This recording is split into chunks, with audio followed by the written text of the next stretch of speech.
Hello everyone, welcome again. स्वागत है आपका जीएसपीपी यूट्यूब चैनल पर। मैं हूं Devashish and today we have the topic gastrostomy and here is the outline. First we are see definition, indication of gastrostomy, contraindication, type of gastrostomy, procedure of gastrostomy, post-operative care summary, and finally references. All right. So subject is fundamental of nursing and MSN first. Common topic is the in both subject. And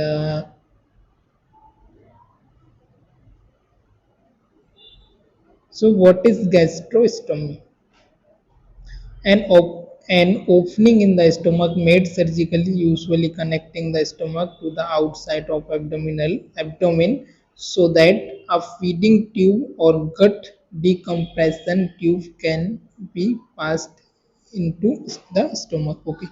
सो गैस्ट्रोस्टमी क्या होती है? Basically गैस्ट्रोस्टमी में हम क्या करते हैं, एक opening बनाते हैं, और जो ओपनिंग होती है made up of surgically opening, surgery करके हम बाय द माइक्रोस्कोप की हम इसमें हेल्प लेते हैं, और आपका लेप्रोस्कोपिक जो होती है वो सर्जरी होती है, लेप्रोस्कोप माइक्रोस्कोप हम इंसर्ट करते हैं, फ्लेक्सिबल एक ट्यूब होती है जो कि ओरल से, और आपकी एब्डोमिनल की जो वॉल है, लार्ज इंटेस्टाइन है, वहाँ से हम इसको एंट्री करते हैं, जिसके टेप पर आपका कैमरा होता है, जिसमें हम गाइड से, लेप्रोस्कोपी की गाइड से हम क्या करते हैं, स्टोमक में हम एक ओपनिंग बनाते हैं, सर्जिकली हम मेडअप करते हैं, एक सर्जिकली ओपनिंग बनाते हैं, जिसको हम क्या बोलते हैं, gastrostomy. Right, this is simple word definition. Right, तो दिस इज द गैस्ट्रोस्टोमी। क्यों करना होता है इसके बारे में हम देखेंगे, क्या इसकी प्रोसीजर होती है, क्या इसका इंडिकेशन है, क्या कॉन्ट्रा इंडिकेशन है। सो इंडिकेशन क्या है इसका? Indication of gastrostomy, neurological swallowing disorder, example cerebral palsy, multiple sclerosis. तो किस कंडीशन में हम इसको करेंगे? पेशेंट को आपका सेरिब्रल पाल्सी है, मल्टीपल स्क्लेरोसिस है, उसको इस तरीके का उससे न्यूरोलॉजिकल डिसऑर्डर है, न्यूरोलॉजिकल उसको सोलोइंग मतलब उसको निगलने में, चबाने में, खाना खाने में उसको न्यूरोलॉजिकल डिसऑर्डर है, पेशेंट आपका अनकॉन्शियस है, सीवीए का पेशेंट है, उसका इसके अलावा उसको ईसोफेजियल स्ट्रक्चर और एट्रेसिया हुआ है, ईसोफेगस में उसका स्ट्रक्चर हो गया, मतलब ईसोफेगस उसकी ब्लॉक हो गई है। राइट, या वहाँ पर उसकी ओपनिंग वगैरह प्रॉपर नहीं है, वहाँ पर नेक्रोसिस हो गई, एट्रेसिया हो गया, तो उस कंडीशन में हम करते हैं। ईसोफेजियल पेशेंट को कैंसर हुआ है, जो आपका फूड पाइप होता है ईसोफेगस, उसमें कैंसर होने की वजह से। एंड गैस्ट्रिक आउटलेट और स्मॉल बबल ऑब्स्ट्रक्शन। राइट, सो जो आपका गैस्ट्रिक आउटलेट है उसमें, या फिर आपका स्मॉल बबल किसी प्रकार का ऑब्स्ट्रक्शन होना, उसकी वजह से हम कर सकते हैं। राइट, मेजर नेक, कुछ उसको मेजर नेक सर्जरीज वगैरह हुई है, नेक की सर्जरी हुई है, जिसकी वजह से वो खाना नहीं खा पा रहा, और फेरिंग्स की वजह से, उस केस में हम कर सकते हैं। Any condition which require prolong tube feeding, या कोई ऐसी कंडीशन है जिसमें उनको बहुत लंबे समय तक हमको मोर देन 4 वीक मतलब कि 7 को 28 मतलब 1 मंथ से भी हमको ज़्यादा पेशेंट को यदि हमको फीड देना है, तब हम उन केस में उस केस में करते हैं, या फिर इन केस हम चिल्ड्रन में कर रहे हैं तो उसमें भी हम प्रोसीजर करते हैं, इन केस वो ओरली कुछ इनटेक नहीं कर पा रहा है, इसी प्रकार का कोई भी इसमें से उसको प्रॉब्लम है, तो ये दिस इज द इंडिकेशन ना।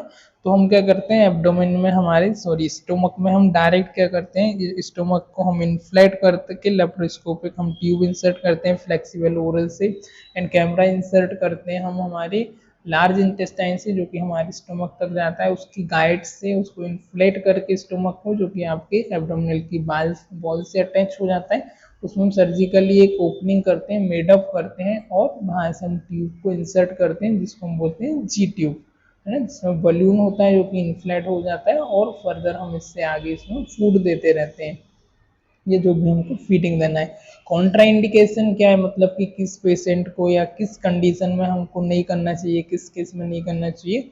सो अनको अनकोरेक्टेबल कोगुलोपैथी और थ्रोम्बोसाइटोपिनिया। राइट, किस केस में नहीं करना है, अनकोरेक्टेबल कोगुलोपैथी और साइटोथ्रोम्बोपिनिया। राइट, उसको कोई ऐसा डिसीज है जिसमें उसका ब्लड का क्लॉटिंग वगैरह का डिसीज है, उसको में ब्लड उसका क्लॉट नहीं होता है, ब्लड बहुत ज़्यादा एक्सेसिव लॉस होता है, जैसे कि थ्रोम्बोसाइटोपिनिया हो सकता है, कोगुलोपैथी हो सकती है उसको अनकोरेक्टेबल, तो इस केस में आप करेंगे। या फिर पेशेंट को आपको एक्टिव गैस्ट्राइटिस का आपका पेशेंट है तो उसमें आप नहीं करना है, राइट। एक्टिव गैस्ट्राइटिस और पेप्टिक अल्सर डिसीज, तो एक्टिव उसको गैस्ट्राइटिस है, गैस्ट्रिक में उसको बहुत ज़्यादा स्वेलिंग है, उसको इन्फ्लामेशन है, या पेप्टिक अल्सर उसको डिसीज है, पेप्टिक में उसका अल्सर है, उस केस में आपको नहीं करना है। इसके अलावा हिस्ट्री ऑफ टोटल गैस्ट्रेक्टोमी, उसे टोटल गैस्ट्रेक्टोमी की उसको हिस्ट्री है ऑलरेडी, राइट। उस केस में सीवियर असाइटिस है, पेशेंट को सीवियर बहुत ज़्यादा असाइटिस होता है, फ्लूइड वगैरह फिल्ड हुआ है एब्डोमिनल कैविटी में, उस केस में नहीं करना है आपको, क्योंकि आपको गाइड प्रॉपर तरीके से नहीं हो पाएगा उस केस में। एक्टिव पेरिटोनाइटिस है, इन्फ्लेमेशन ऑफ पेरिटोनियस जो कैविटी है आपकी लेयर, उसमें इन्फ्लेमेशन है, एक्टिव है, तो उस केस में आपको अवॉइड करना है। सो this is the Contra indication, मतलब इस केस में या इस पेशेंट को इस तरीके का आपको रहेगा तो उस केस में आपको नहीं करना है, और किस केस में किस कंडीशन में करना है वो मैंने आपको अर्लियर स्लाइड में बताया। अब इसके टाइप कौन कौन से होते हैं भाई, क्या क्या इसका टाइप है, तो फर्स्ट है ओपन गैस्ट्रोस्टोमी, तो जिसको हम क्या बोलते हैं स्टेम्स, यहाँ पर इसमें भी दो होती हैं आपकी, स्टेम्स और जेनबेस, राइट। स्टेम और जेनबेस, ये जिन्होंने इसको डिस्कवर किया, दिस इज द फाउंडर हैं, जिन एनाटोमिस्ट हैं, इनके नाम पर इसका नाम पड़ा, स्टेम्स और Janeway, right. Then percutaneous endoscopic gastrostomy, जिसको हम बोलते हैं पीईजी, परक्यूटेनियस एंडोस्कोपिक गैस्ट्रोस्टोमी। इसमें क्या होता है आपको ओपन गैस्ट्रोस्टोमी, ओपन में क्या होता है, there are the many type of open gastrostomy but commonly use type types are Stamm and Janeway gastrostomy.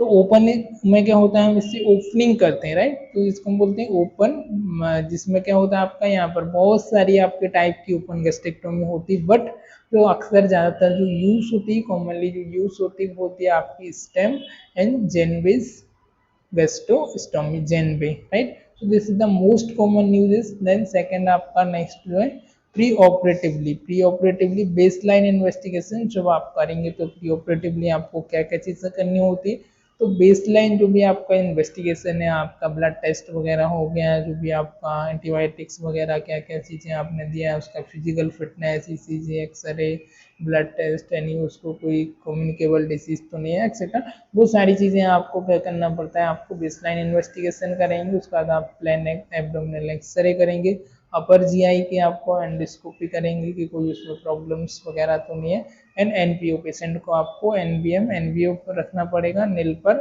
Oral, right, और कंसेंट साइन लेना पड़ेगा आपको, procedure consent, high risk consent, जो भी आप ओपनिंग कर रहे हैं उससे related. So this all are the pre operatively, operation से पहले आपको जो चीज़ें करनी है वो। देन एनेस्थेसिया, पेशेंट को जो एनेस्थेटिक है वो एनेस्थेसिया देंगे, लोकल या जनरल, आपको जनरल एनेस्थेसिया देते हैं तो जनरल एनेस्थेसिया आप देंगे as per condition. And position the skin preparation, उसके बाद जिस भी रीजन में होना है, जिस भी जगह पर जैसे आपको एब्डोमिनल है वहाँ आप पार्ट प्रिपरेशन करेंगे, सिपिंग वगैरह हो गया वो करेंगे वहाँ से, right. So this is the position और पार्ट प्रिपरेशन, वहाँ पर आप एंटीसेप्टिक से स्क्रब से आप वहाँ पर पूरा नीट एंड क्लीन करेंगे, हाइजीनिक। सो उसके बाद फिर क्या करेंगे आप, इंसिजन करेंगे, तो स्मॉल अपर, अब इंसिजन भी कैसा होता है कि स्मॉल आपके अपर मिडलाइन लेफ्ट सबकोस्टल, तो कहाँ पर होता है आपका स्मॉल अपर मिडलाइन लेफ्ट सबकोस्टल रीजन में, and the peritoneal cavity is enter and anterior wall of stomach is grabs with to pair of the back of forceps and stomach draw into the surface.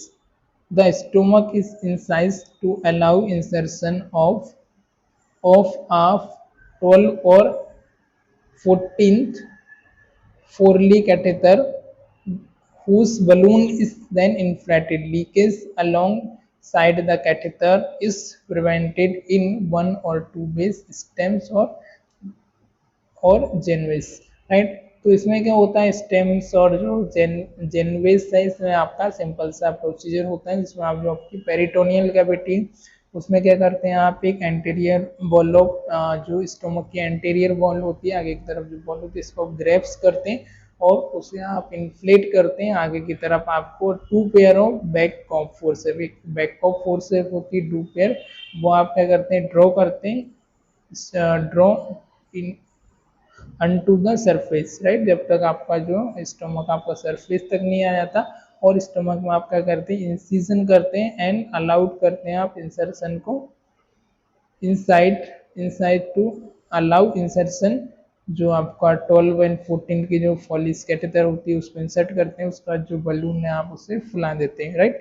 तो अब इस जो microscopic होती है laparoscopic, उसमें क्या करते हैं आप, इसमें आप सिंपल सा एक ट्यूब होती है जिसको आप इंसर्ट करते हैं ओरल कैविटी के थ्रू, इसकी टिप पर कैमरा रहता है जो कि आपको गाइड करती है, और आपकी जो इस लार्ज इंटेस्टाइन उससे आप कैमरा को इंट्रोड्यूस करते हैं, और आपका इन्फ्लेट करने के लिए आपके स्टमक की वॉल को आप ओरल से लेप्रोस्कोपिक ट्यूब इंसर्ट करते हैं, फ्लेक्सिबल होती है जो है एब्डोमिनल को इन्फ्लेट करती है, जिससे कि वो आपके एब्डोमिनल की बॉल है वहां पर आ जाता है। उसके बाद आप कैमरा की गाइड से वहां पर आप इंसिजन करते हैं, कट लगाते हैं, राइट।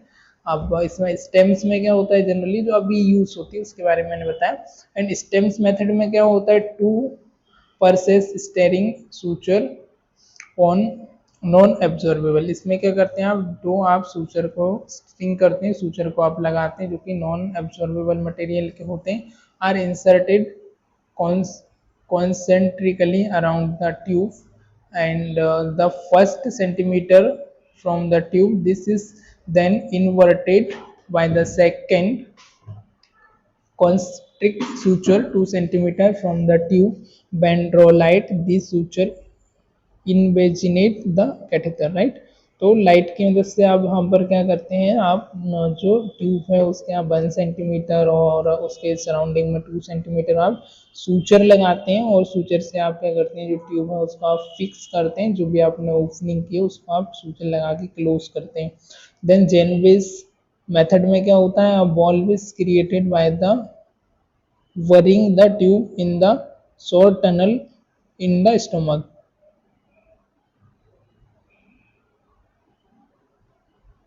जो स्टोमक में आपने जो ओपनिंग किया वहाँ पर आपने जो ट्यूब इंसर्ट किया उसमें एक बॉल्व होता है, और उसको हम क्रिएट करते हैं, उसको हम इन्फ्लेट करते हैं, and the tube is brought out through the stem incision on the anterior abdominal wall. इसके बाद क्या करते हैं हम ट्यूब को ब्राउट आउट करते हैं थ्रू द स्टेम, जो स्टेम है उसके through, and incision on the anterior wall, जिधर हमने इंसिजन लगाया वहाँ पर, to further prevent leakage the anterior gastric wall is suture for the peritoneal at the region of tube with interrupted suture। इसके अलावा फर्दर उसको प्रिवेंट करने से, लीकेज करने के लिए हम क्या करते हैं, एंटीरियर गैस्ट्रिक वॉल है वहाँ पर हम सूचर को प्लेस करते हैं पैराइटल पेरिटोनियल रीजन में, जहाँ पर हम ट्यूब को लगाते हैं और वापस हम उसे सूचर से फिक्स कर देते हैं जो भी हमने ओपनिंग किया वहाँ पर, राइट। तो इसमें इस तरीके से सिंपल आप ट्यूब इंसर्ट करते हैं। इसके अलावा आपकी जी ट्यूब आती है जिसमें आपका बलून होता है, जिसको आप अंदर इन्फ्लेट करते हैं और उसको आप फिक्स कर देते हैं, राइट। तो उसमें आप स्टेम्स में देखो इस तरीके से होता है आपका, और इसके बाद आपका जेनवे जो मेथड होती है उसमें आपका थोड़ा अलग तरीके इसका होता है, राइट। तो ये आपका डिफरेंट होती है, हालांकि पहले यूज होती थी, अभी आपका मॉडर्न साइंस के हिसाब से अभी ये बहुत कम हो गया है, राइट। तो परक्यूटेनियस एंडोस्कोपी में क्या होता है, परक्यूटेनियस में आपका सिंपल सा है कि भाई आप इसमें ट्यूब को इंट्रोड्यूस करते हैं, जो मैंने आपको बताया था कि जो आपकी ओरल कैविटी से फ्लेक्सिबल आप एंडोस्कोपी आप जो ट्यूब होती है उसको इंट्रोड्यूस करते हैं, और आप अपना दूसरा जो होता है आपकी लार्ज इंटेस्टाइन होती है उससे आप कैमरा रहता है उस ट्यूब को इंसर्ट करते हैं, उसकी गाइड की मदद से आप वहाँ पर उसको इन्फ्लेट करते हैं एब्डोमिनल को पूरा, उसके कैमरा की डिप की मदद से आप उसको गाइड की मदद से वहाँ पर आप इंसिजन लेते हैं। उसके पहले आप एक टी कर्व आती है, टी स्टेकर, उसको आप इंट्रोड्यूस करके जब आप उसे अंदर इंट्रोड्यूस करते हैं तो वो सीधी जाती है, बाद में वो टी के आकार में बन जाती है, राइट। जैसे कि ये है, अब ये ऐसे इस तरीके से जा रही, और जैसे ये यहाँ पर एब्डोमिनल के अंदर इंसर्ट हुई तो बाद में इसमें ऐसा टी शेप बन जाएगा। तो अब ये टी बन जाएगा तो इसको आप पुल करोगे किधर, इधर की तरफ, जब इधर इसको पुल करोगे तो क्या होगा, अब यहाँ से आपकी जो स्टोमक है उसकी वॉल है ना, पेरिटोनियल है, तो इस स्टोमक को कहाँ खींचेगी, वो पेरिटोनियल तक, जहाँ से अब दूसरी ट्यूब जो आपका इंसिजन इंस्ट्रूमेंट है वो आप यहाँ से करोगे और कट करके आप उससे वहाँ पर इंसिजन कर सकते हो। तो दिस इज द मेथड जो कि हमारी यूज़ होती है इसमें, और ये अभी के हिसाब से जो है लेप्रोस्कोपिक ज़्यादा यूज़ होती है और ये ईजी रहती है, राइट। तो इस तरीके से हम इसका यूज़ कर सकते हैं। Got it.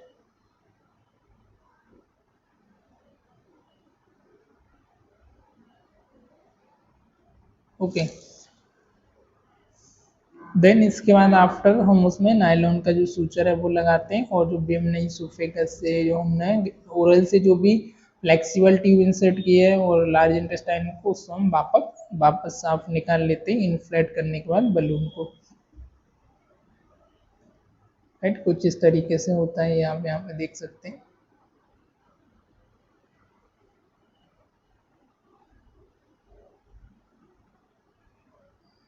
अब पोस्ट ऑपरेटिव, इन केस आपका ऑपरेशन हो गया है, तो पोस्ट मतलब कि बाद में, ऑपरेशन के बाद आपको क्या क्या चीज़ें करनी होती है। तो feeding tube is usually after 24 hour, feeding is usually after 24 hour when bubble sound are heard, right. तो आपको जब गैस पास हो जाएगी, आपको बबल साउंड सुनाई देने लगेगा, आफ्टर 24 आवर आप क्या कर सकते हैं, पेशेंट का यूजुअली फीडिंग शुरू कर सकते हैं। And patient is taught how to care for the tube and to recognize infection, और पेशेंट को आपको बताना है कि भाई किस तरीके से वो केयर कर सकता है जो ट्यूब है, एंड उसको रिकॉग्नाइज कर सकता है, कोई वहाँ पर इन्फेक्शन हो रहा है at the site of incision, तो वो उसे पता कर सकता है कैसे हो रहा है, और डॉक्टर को या नर्सिस को भी इन्फॉर्म कर सकता है। यदि उसको कोई कॉम्प्लिकेशन है, तो जैसे कि उसे कॉम्प्लिकेशन इन्फेक्शन हो सकता है, ट्रॉमा हो सकता है, और अदर स्ट्रक्चर का फॉर्मेशन हो सकता है, एग्जाम्पल कॉलोन वगैरह में आपका स्ट्रक्चर हो सकता है, तो उसको आपका जो कॉम्प्लिकेशन है वो आपको एनालाइज करना होगा। हेमरेज हो सकता है, लीकेज हो सकता है, ब्लॉकेज हो सकता है, एस्पिरेशन निमोनिया हो सकता है, डिस्प्लेसमेंट ऑफ ट्यूब भी हो सकता है। सो this is the other complication जो कि ऑपरेशन के बाद आपको हो सकते हैं, right. In conclusion, since its introduction, gastrectomy has gained worldwide acceptance as a safe technique for providing enteral feeding in patients with poor oral intake who have a functional GI system, right? तो gastrectomy वो होती है जो कि हमारे world wide acceptance है, world wide acceptable है। This is a safe technique for providing and enteral feeding, right. तो ये this is the safe method है, वर्ल्ड वाइड एक्सेप्टेंस है, एक्सेप्टेबल है कि आप जो भी पेशेंट हैं जिनको कि पुअर ओरल इनटेक है या कोई भी उनको कॉन्ट्राइंडिकेशन है, तो आप उनको गैस्ट्रेक्टोमी कर सकते हैं और उनको आप फीडिंग दे सकते हैं गैस्ट्रेक्टोमी के through, alright. So thank you for watching this. I hope you enjoying this lecture. You learn something new. If you have any doubt regarding this topic, you may ask. Okay, and you can leave also your comment, whatever guide, whatever question, queries, and whatever feedback. Okay, so thank you. Bye bye. Take care.